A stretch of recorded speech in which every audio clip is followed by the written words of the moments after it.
everybody. I'm here, Our Mind on Music, and I'm in Guangzhou in China, in Guangdong province of China. I'm speaking today with Charles Eng, who I met about a year ago in Shenzhen, and then later in Hong Kong. We met at a performance. Actually, no, it's the other way around. First in Hong Kong, we saw each other, and then I was in Schostakowitsch International School. Okay. Yeah. In Shenzhen, at the school that I currently work at, Schostakowitsch International School, Charles was kind enough to join in and help to run a series of workshops, sort of during a weekend-long series of workshops. In your case, for the saxophone, I saw you there as an educator for those kids, but also as a performer. You did a fantastic performance on the saxophone.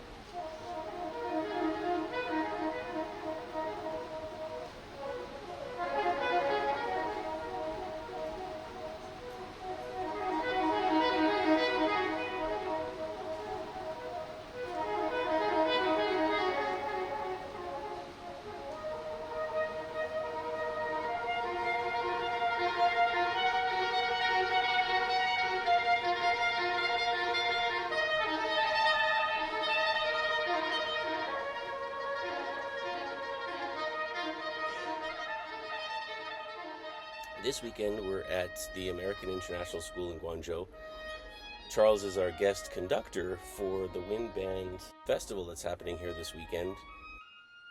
And so you were kind enough to agree to speak with me, so thank you. Happy to. Yeah, so, it's, I think it's a bit of a complicated story, but how would you describe how did you end up here, as a performer and then becoming a conductor? How did that come about? Well, it's true. It's a long story. It could be a long story because it has to go back to when I started the saxophone. And my interest of being conductor, let's say, so I'm here as a conductor. So my story of being a conductor started when I was in secondary school, where I actually started my saxophone when I was in secondary school, and eventually I joined the band, the school band. The conductor was kind enough to let interested party to be conducting those the other kids in the ceremony. Yeah. I still remember my first conducting experience. I was so nervous. It was even just a rehearsal. I was shaking. Yes. It's in front of all these classmates, colleagues. I know nobody will be making fun of me, but to be in the podium, be the center of the attention, that was it. It was exciting, but also pretty scary. Yes. Since then, I love listening to classical music a lot. And I find myself sometimes waving my hands with it. Yes. And I know that this is something eventually I would love to do, professionally or not professionally. And that leads to what makes it professional. We'll talk about that later. Yeah. What makes a musician professional, right? So I went to university. I had an elective course with our former department head, the late Alan Cumberland, who was a timpanist of the London's Philharmonic Orchestra. Oh, wow. And he became the department head of the Hong Kong Academy of Performing Arts. I've learned a lot from him. I'm also very grateful for an opportunity to be apprentice conductor of the Asian Youth Orchestra back then. That was just a summer thing, but I also learned a lot by the late Mr. Pontius. And then eventually I went after my graduation from the Hong Kong Academy for Performing Arts, I went for masters in Vienna and Zurich, where I met my professor, and we have a saxophone ensemble there. And I get to coach and conduct a little bit within the class and stuff. But yeah, my love of being able to conduct never dies out. And I this project and that project, I tried to make things happen, and then I formed a small orchestra for a small project in Hong Kong. Eventually I gathered around a group of saxophonists from Asia, one of the best saxophonists from Asia. We are called the Dawn of Asia Saxophone Project. Dawn of Asia. Dawn of Asia Saxophone Project, yeah. and when we get players from all different places, it's impossible to rehearse before the festival happens. So we basically just meet up before the festival. So far, we've done two. One in Shanghai, one in Dalian. So basically, that's what it is. Eventually, there will be the World Saxophone Congress, and I try to pull everybody together. It's when you're in a professional life, it's not so easy to do these projects anymore, because most of these projects are like student projects. Saxophone ensemble, you can study together as a university. So we really do treasure this opportunity to be able to play together, and I get to conduct them. And I'm very grateful for that. There's another project I did in Hong Kong is I pulled a saxophone ensemble, a very ambitious project. We did Festive Overture by Schostakowitsch.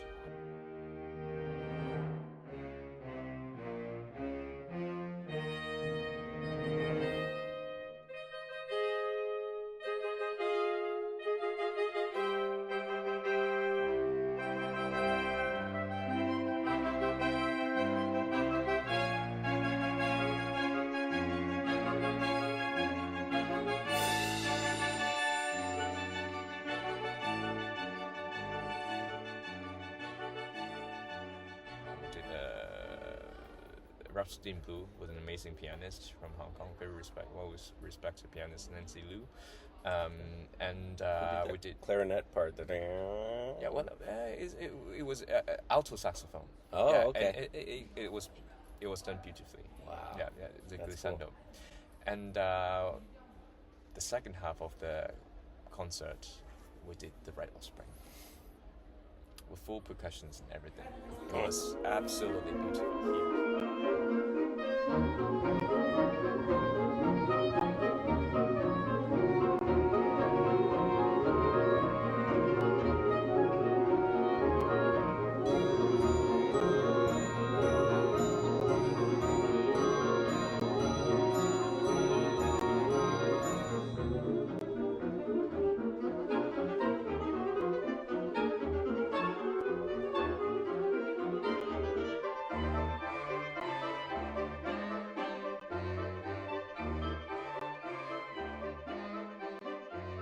I put a lot of effort into it, study it. At the end of the day, I almost could memorize the thing.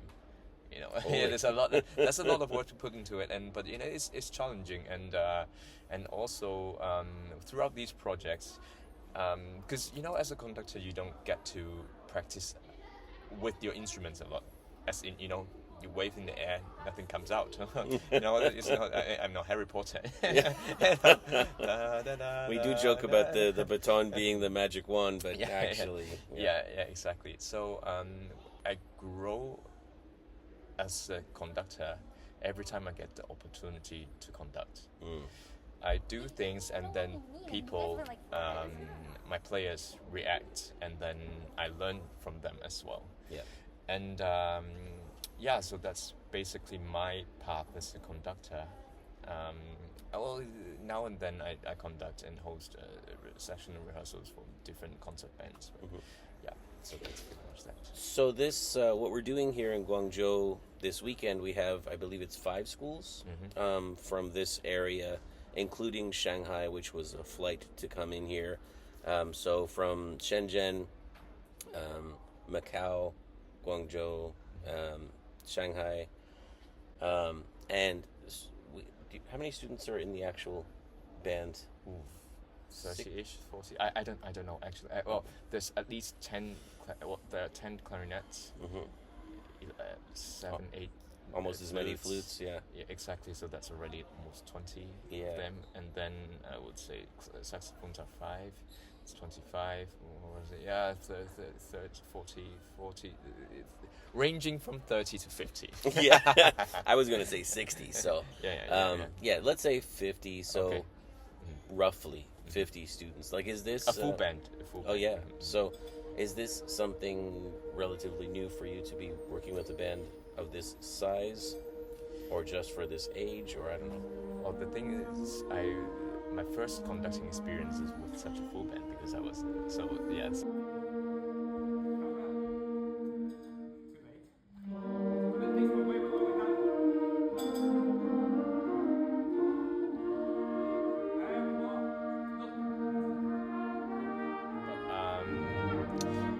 I have I have conducted school orchestras before, so with strings as well. So that's also something that not with players. I have players around, but the problem to me, not problem. Sorry, the thing is not about the size of the orchestra, but the level of the orchestra. That was going to be my next question. Exactly. Yes. I mean, you can have three. You can have an ensemble of 5 people, and you can have an ensemble of an orchestra of 80 people. To me, it's more about the level, how to work with them, instead of the size of it. Right. That was going to be my next question, because one of the things I said in that question was not just about the number, but about with this age level. These are for middle school students. These are really good players. Like the performance that you're going to do. These kids met this morning. And they started the practices. Currently, they're in sectional practices with the other, school directors. So the saxophones are off doing something, and the lower brass and the etc. Those kids are going to put on a concert tomorrow at 4 p.m. that I've been to these, and it's going to be awesome. And it's just mind-blowing to me that these kids, you watch them running around and playing like kids, and then when they sit down, they're, one of the teachers said today, laser focused. And when they sit down tomorrow at 4 p.m. wearing their black attire and you lift the baton, it's awesome. It's beautiful. It's amazing to me what you're doing.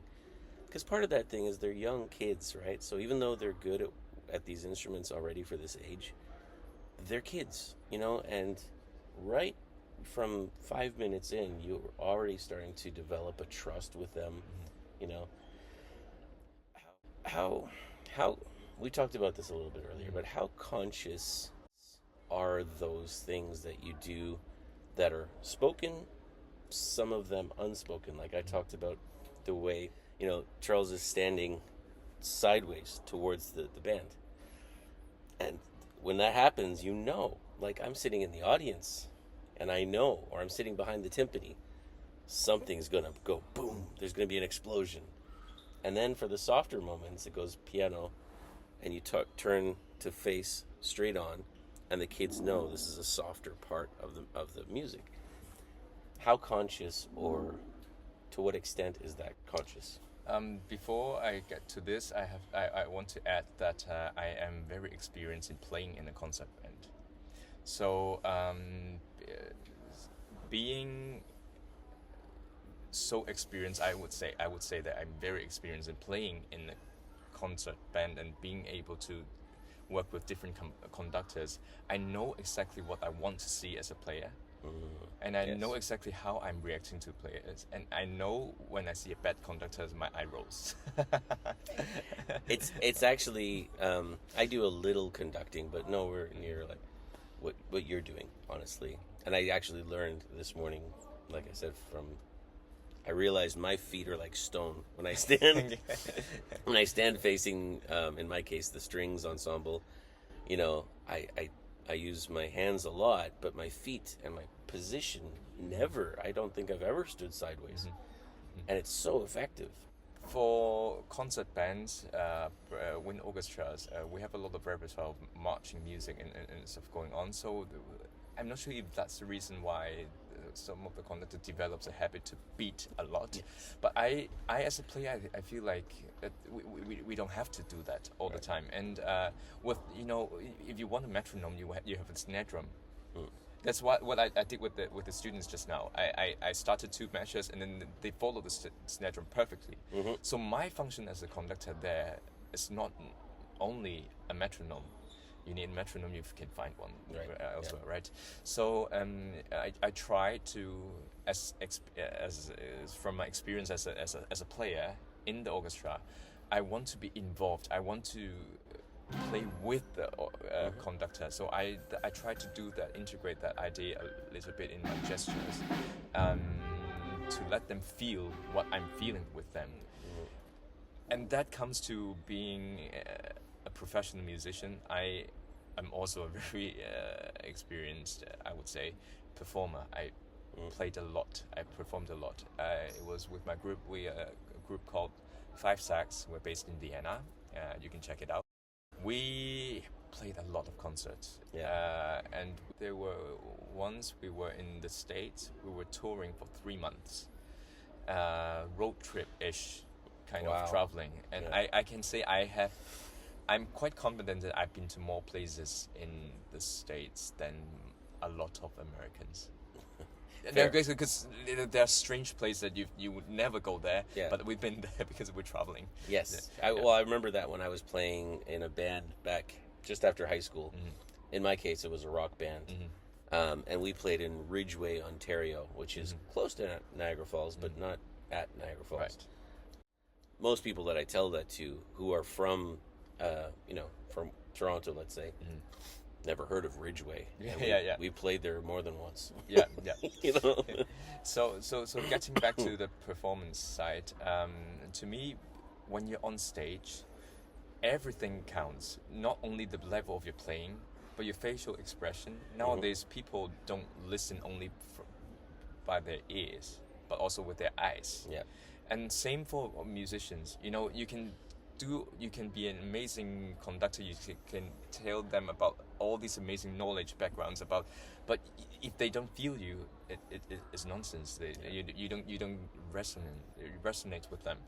And as a performer as well, sometimes nobody's perfect. Sometimes you play 1 or 2 wrong notes. It happens. Especially my group, Five Sax, we play only by memory. We never play on stage with the sheet music.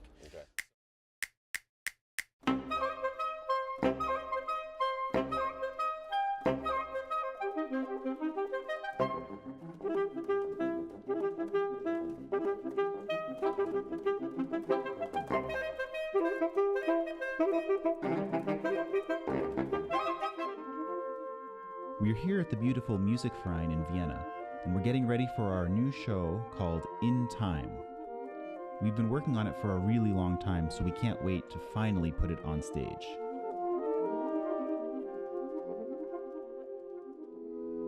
Our new program is called In Time because we want to explore the role that rhythm plays in music from all different moments in music history. Everything on the program has its own kind of groove, starting with Bach and Stravinsky, and later ending with some Balkan folk music and a couple tangos.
So you can only memorize so much, right?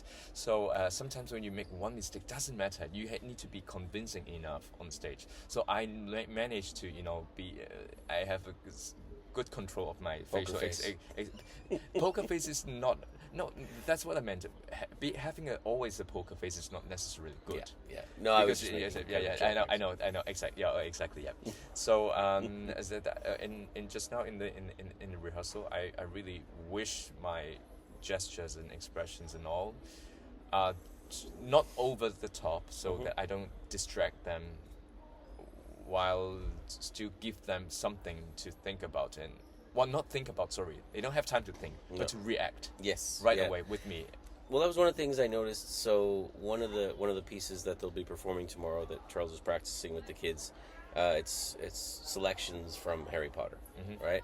Which, of course, the kids literally cheered when you said that. Okay, right. Let's take out, we're practicing for like an hour and a half or something. Let's take out Harry Potter. You hear the kids go, yay!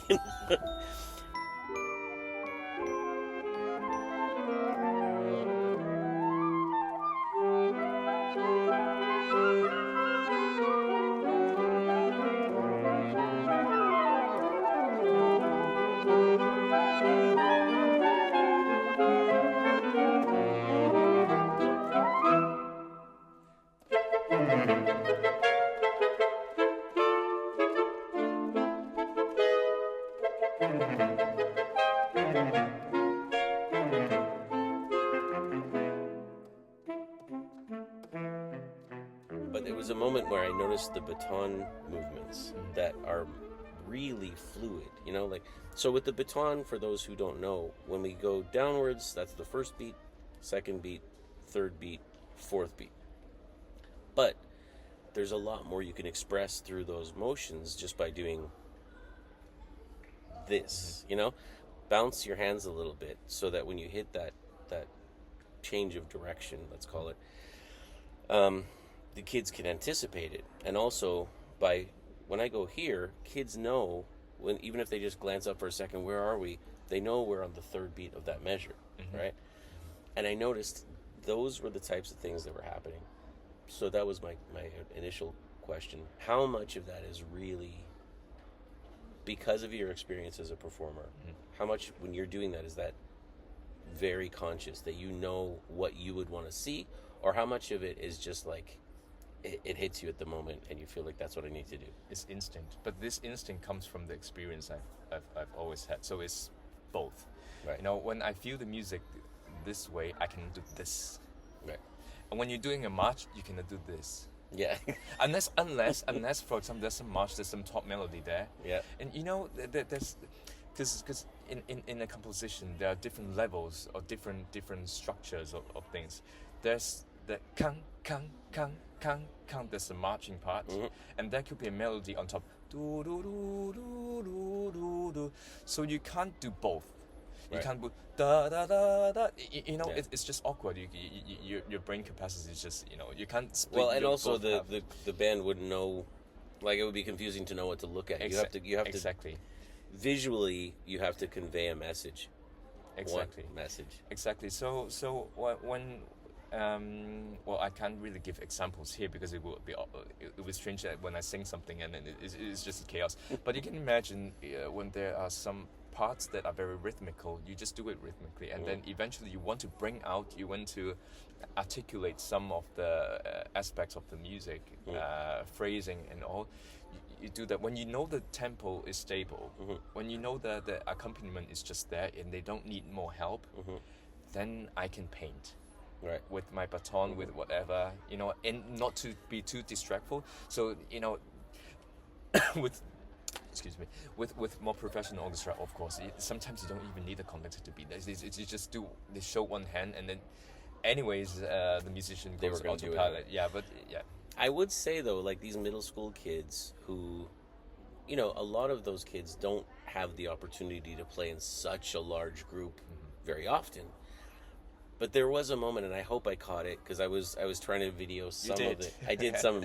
I videoed some this morning, and I really hope I caught this moment where the rhythm, exactly what you said, the percussion section was nailing it. They were hitting the timing, and so you didn't have to do. I remember what was that. And you started to do this sort of more, flowing hand motion for the other people. Because clearly those guys, they were hitting it, and I don't even know. Like, one of the things as a conductor, there are moments where you're doing something and those kids aren't even looking at you because they're just going. They're like fully in that moment within that little space.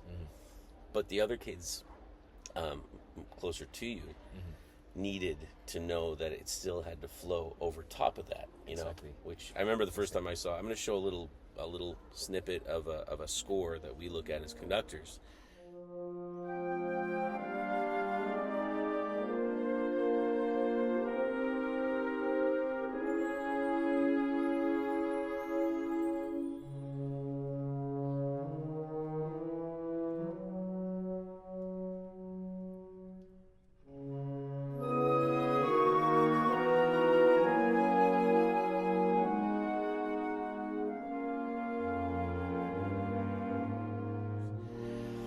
Because some people don't realize, like, when I started off on piano, and I had to read the right hand and the left hand, and I thought, I'm a genius, because I could read two hands at the same time.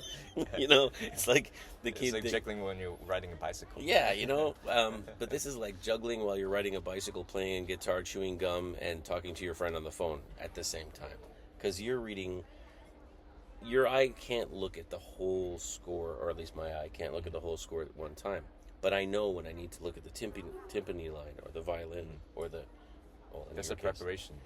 Exactly. Yeah. You have to be ready. For me, if you ever see one of my scores, it's mostly highlighted. Mm-hmm. Yeah. You know, I use different colors for which part I need to be looking at different time. So I just think it was neat to see that, you know, that moment where, and you seem to know exactly what I was talking about. There was that moment where I was like, oh, that's so cool, because I think anybody there would have heard that, and you stopped conducting that part of it because they had it, they didn't need it, you know. One thing I have learned not from anybody else, but by observation, is I shouldn't plan exactly what my gestures are in this moment, because that wouldn't be natural. You know, that would be a choreography, and I don't want to choreograph my conducting. I see there's a lot of conductors try to be really beautiful. You know, they probably look into the mirror.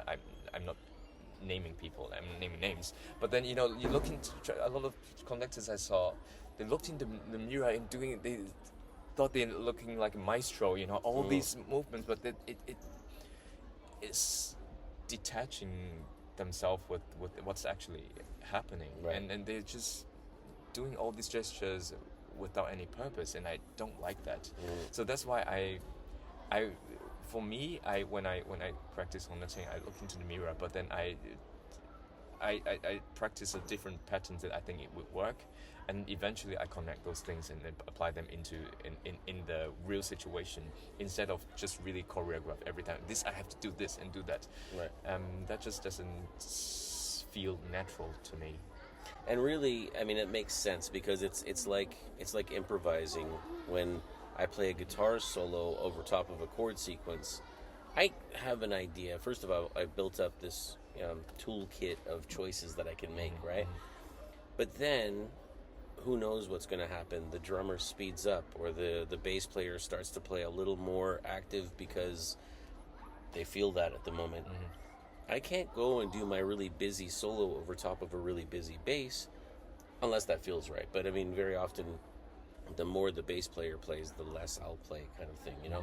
And it's really got to be that ebb and flow for it to be authentic, you know? So I know exactly what you mean. And it's the same when you're playing music, you know, it says the dynamic marking. So if it says, like, there's an F, it means forte, it means loud or strong, powerful. But what does that mean? Like, loud compared to what, you know? Yeah. So forte can mean something very different. And, you know, that has a lot to do with, in this case, you. Like, if you're doing huge movements, the kids will pick up on that. The musicians will pick up. If they pay attention. Right. That's another thing. And that's also a degree of how much we move. Because if they're not picking up on it, we might do more. Yeah, you know? exactly. Like, whereas if you do this and they go, bah! You go, okay, I can lay back a bit on my... So, how are you feeling right now in terms of pacing for the band? For the concert? Yeah. We are just a little bit more than halfway through the pieces. There's still one or two pieces that I still don't know yet, because we haven't played it yet. I'm not very concerned, but then we'll see what's coming in the next section. And this tripwire could be tricky. There's some groovy stuff going on there.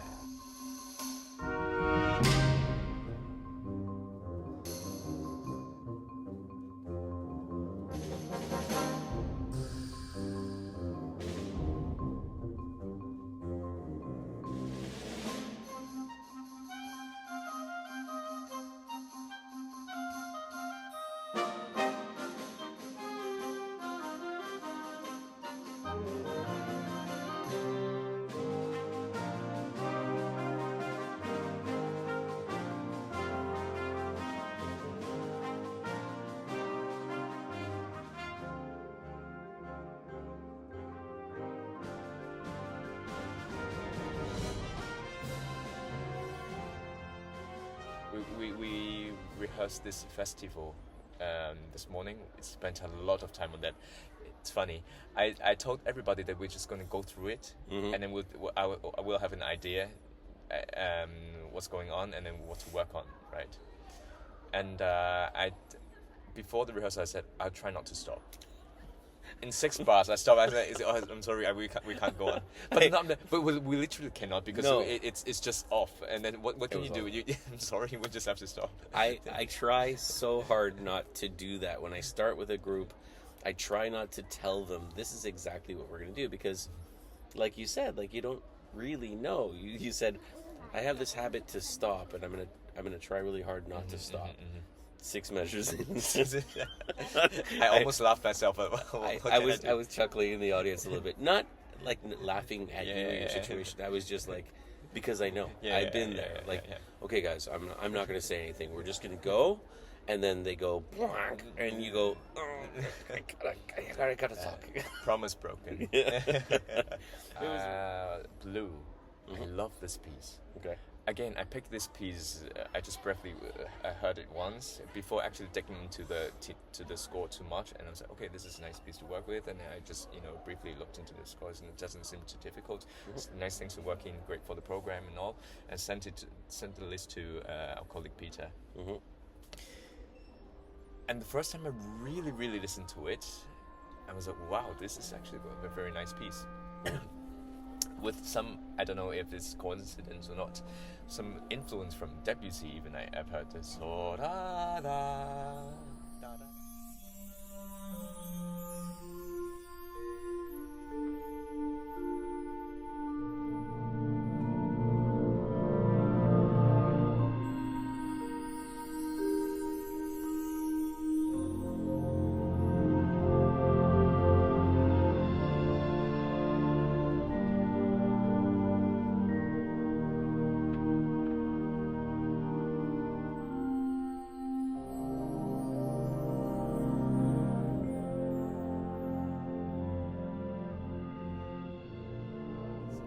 Able to play music is a very precious feeling, and as a conductor, when you make things happen, it doesn't have to be very crazy difficult stuff, but just a very simple harmony that we all together we achieve this one sound, one build up. This feeling is just indescribable. I enjoy that moment a lot. I have a little bit of goosebumps in that moment. Yeah, I mean, of course, I mean those are they are kids. They're not professional musicians that plays completely perfectly into it, perfectly together, bang, bang, bang. It's not like that. But it's also beautiful. It's also very touching to see all these kids, like 50, 60 people, we achieve one goal. We arrive at that climax together, and that's the most precious thing. And it's amazing, honestly. Like, I was being a little silly about it, just saying how they're running around and stuff, but it is incredible to watch these kids. They're having a lot of fun, and they're playing with their friends, and when they're talking at lunch, they're talking about TikToks and stuff, But then when you see them sit down and they all get why they're there, and they hit that moment, that's why what you mentioned, you had the chance to conduct your classmates at one point, and that was like a key moment for you to think that this is something you wanted to do, conducting as well. I do that with my students very often now, because you are not the first person who's said that to me. Another teacher in Shenzhen, there's the Shenhua International School. Taylor Tackage is one of the teachers there, and I interviewed him here on Armando Music. That was his reason for wanting to conduct as well. As a kid, his teacher said, "Hey, who wants to come up and conduct the group?" And he put up his hand, went up and did it. It's very, like, I've talked to a lot of people who say, "You're not really doing anything up there, are you? Like, you're just waving the stick around and they're playing, you know?" I'm like, there's more than that, you know? Much more. It's actually it's a very personal moment where you're like, you're really showing yourself, you know? Because if I go like this, bah, and the band doesn't go bah, then I'm just a guy waving a stick around. Yeah, exactly. Exactly. You know, like, so it's it really puts you out there, you know. So when I stand up there with confidence and I wave the baton, I'm getting ready to hit that one. I hit the one, and if the band or the orchestra comes in with me, it's like you can feel the sound, you know. This satisfaction is very pure. It's just great. Yeah, it's fantastic. Well, I love the fact that you're here doing this. I love, you know, when I look at our students and some of these kids that I myself never met until this morning, and I'm watching how this is coming together. I wish people could see more of that, actually. Like, the performances are fantastic, but I really wish people could see a little bit more of that first note that they hit to, like, the process going to where they actually perform.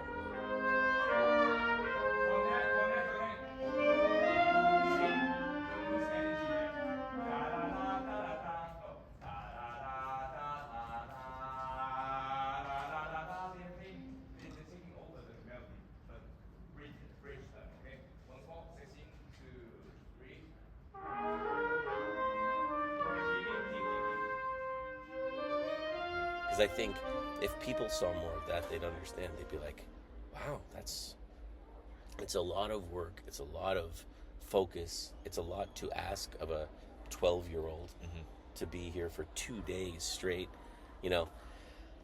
So I'm really enjoying it. I feel really lucky to be here. Me too. Yeah. Me too. Yeah. Especially, I mean, through one of your colleagues, Jennifer, by her recommendation, I got this invitation from the school, AISG, and I'm just very, very grateful for that, because but it was by recommendation from Jennifer after that workshop we did in your school. Jennifer recommended me because of my personality, how I work with these kids, and she thought, okay, I mean, kids will like me, she thought. Yeah, well, my son Lucas is typically a violinist, but he started saxophone, I think, days before you did that workshop, and he was really nervous to go. He was like an absolute beginner, and he still talks about it now. I told you when I took Lucas last weekend, just a few days ago, we went to Hong Kong to see Herbie Hancock. Bucket list ticked. Yep. You know, but we went to see Herbie Hancock, which was incredible. But the thing, when we were in the train station returning to Shenzhen, I asked Lucas, what was one of the coolest moments for you? He said, that guitarist. I didn't know guitar could be played that way, because he plays a very percussive style. Sort of. He plays, because he was doing live looping on an electric guitar, also live looping the whole thing and in creating this soundscape. And so Lucas said, I didn't know you could play the guitar like that. You just hit it and it makes really cool sounds, like a drum almost. And then he played the melodic stuff over top. And he said it was like that saxophone workshop leader that I worked with last year. He didn't know you were going to be here this weekend, at least at that point. And he said it's like the saxophone guy, because you do, it's called Slap tongue. Slap tongue.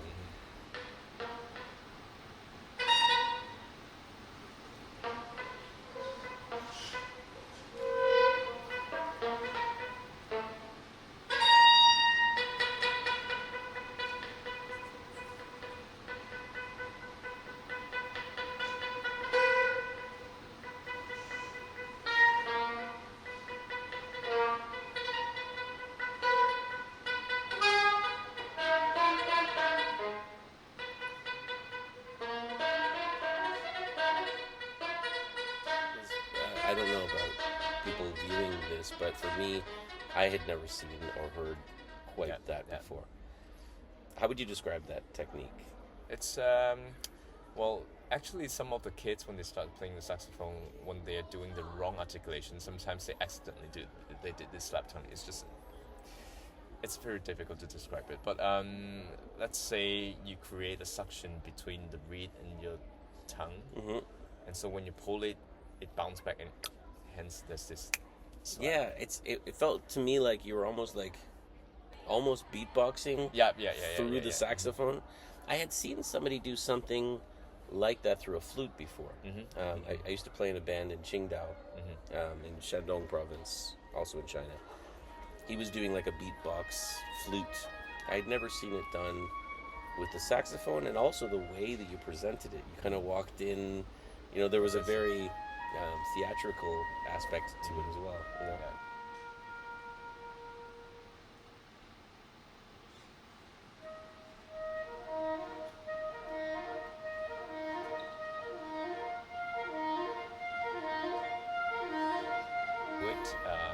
The piece that I played last time is called Cuckoo by a composer called Barry Cockcroft. What is the name? Barry Cockcroft. Cuckoo. Okay. Yeah. So.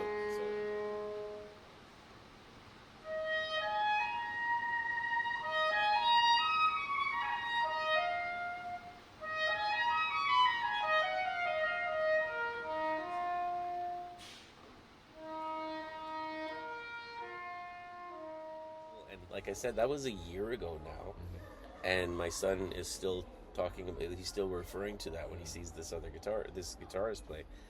So it was something that stuck with him. It was really cool. And then for the students, at least from Schostakowitsch International School, who are seeing you as the conductor today, for some of those kids, they don't really understand that a conductor is a musician who is playing a different instrument now, right? And the reason you're able to be up there conducting is because you play an instrument, you have performed, you have worked with conductors. The kids don't really get it. They think a conductor's a conductor, musician's a musician, and never the two shall meet. God forbid. So it was really funny to see our students, just before we took the group photo there, one of the kids said, it was our trumpet player. He said, Is that the guy who played the saxophone? You realized afterwards. It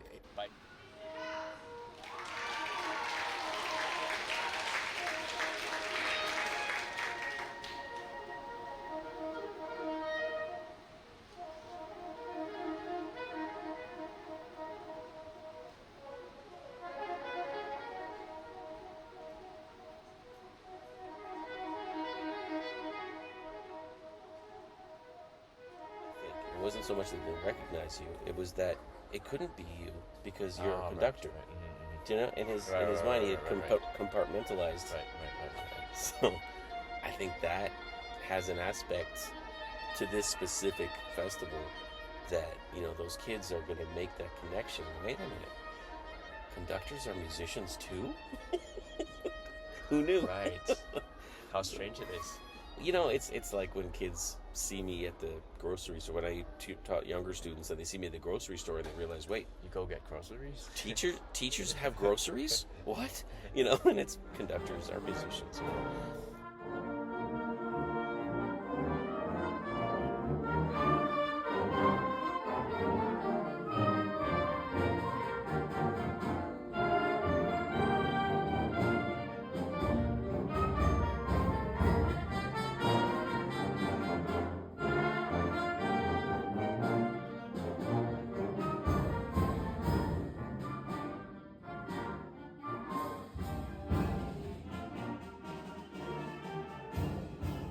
I always in my episodes ask if there was something that we could have talked about or a question that I could have asked that I didn't ask.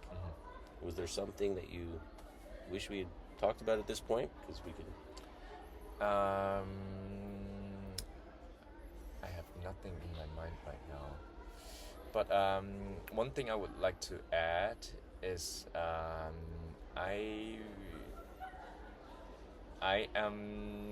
feel more awake when I'm making music. So we were just talking about that in the bus. In the bus, yeah.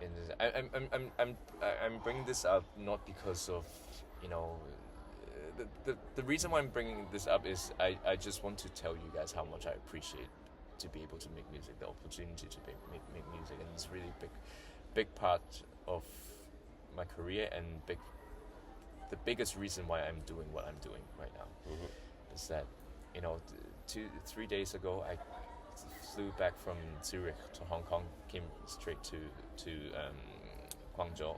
Sorry, so you're based in Zurich right now. Yeah, Zurich and Hong Kong both. Yeah, but sort at back and forth. Yeah, exactly. But at that moment, I was in Zurich, and then came by high-speed railway. Arrived at the hotel at 11-ish. Couldn't really fall asleep until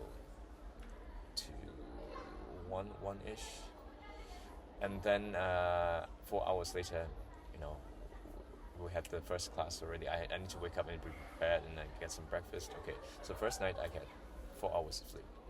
The next night, because I have other commitments in another university, and in Chung-San University right here, I gave masterclass and I gave a concert. So we were rehearsing until I gave a masterclass, and then we were rehearsing until 11-ish. Eventually, we had to get, you know, dinner, and of course, musicians live. You hang out afterwards, right? Until like I got back to my hotel at 4 o'clock. That was the part when you told me that I was like, my heart went. So, the first night 4 hours. Yeah. The second night, 3 hours because I have to wake up at 7. So finally, it was like, yes, last night, finally I can get some sleep. After the concert, I did the concert yesterday. I still get to, we still hang out a tiny bit, but I managed to get home before 2. Finally, I could get at least 5 hours of sleep. Jet lag hit in. I couldn't sleep until, the last time I checked the clock was 5:30. Ouch. Hour and a half. Which is amazing because that was this morning. So on an hour and a half sleep. But we did say on the bus as well, there's a weird thing about that. As tired as Charles clearly must be right now, standing up in my eyes. Normally it's as big as his. It's like, yeah, you were saying. Standing up in front of that band and having the energy of those rehearsals, and I don't know, there's something really energizing about it, you know. So I do understand that, and I know that if I see you at dinner, I'm going to be in shock because after you put down the baton and you're ready to go back to the hotel. Definitely. So yeah, there's a lot of payback for what, you know, you give, all of the energy you give to this. There's a lot of payback, and it's a little bit addictive. Like, I mean, that feeling, like you said, when you hit that first note with the students, or just watching their energy and their excitement, you know. So you just have to do what you like to do. Yeah. You just have to enjoy what you're doing, and the rest comes. You need to be convincing enough. You need to convince yourself. I think, yeah, and you know, it's become a cliche now, but you know, people who work hard at something they don't enjoy, it's you know, really hard work. Mm-hmm. If you do the same amount of work for something that you love, then it's passion, right? Yeah. And for me, I think that completely makes sense. You know, I've tried to do other jobs within education. I've done some administration. I've done some other things. I know people who really enjoy that and they love the impact that they make. I get that, but not teaching, especially not teaching music, was really taking my joy, you know? Definitely. So, I fully understand. I feel like there are probably 20 other things we should probably talk about, take advantage of this moment, but I can't think of what they are right now. This is totally impromptu. I usually for all these episodes I do lots of research. Oh, you do? Okay. I do, and I you know, I come really prepared, but I just saw this moment that we could chat, and I thought, this is too good to pass up, you know, right. So I really appreciate that you took this time. Pleasure. This is a really busy weekend for Charles, and I really appreciate that you took the time to chat with me. I mean, I'm glad to have all these band directors to help out with the sectional. We need that as well to be very focused into just the section, and so I get some free time and get to do this chat. Yeah, well, with you. That's a really good point, actually. Like, I mean, I went around and took a look at the sectionals, and I was like, okay, can I help here? No, we're good. Can I help here? No, we're good. And I thought it's actually one of the really nice moments in these festivals as well is before the sectional practice with all of the different instruments, just that one instrument in a room, and then after the sectionals, because they come back, they've got everything that you communicated to them, everything that more specific technique type stuff that the teachers are doing right now. You know, you guys have to hit this crescendo, so it has to get louder at this point. Those technique things are going to be now more in place. And so when you go back and conduct the same piece of music, Put them together. yeah, those two pieces fit together. You said to the kids earlier, it's like Lego. Right. The pieces fit together. So this, you know, it's just a cool process to watch. So thank you very much. I appreciate your time. Pleasure to be Yeah. here. All right. Thanks everybody for watching. I have no idea which episode number this is, but I'll put that in here and you'll all know. So thanks for watching it, and don't forget to like and subscribe. Talk to you next week. Bye-bye.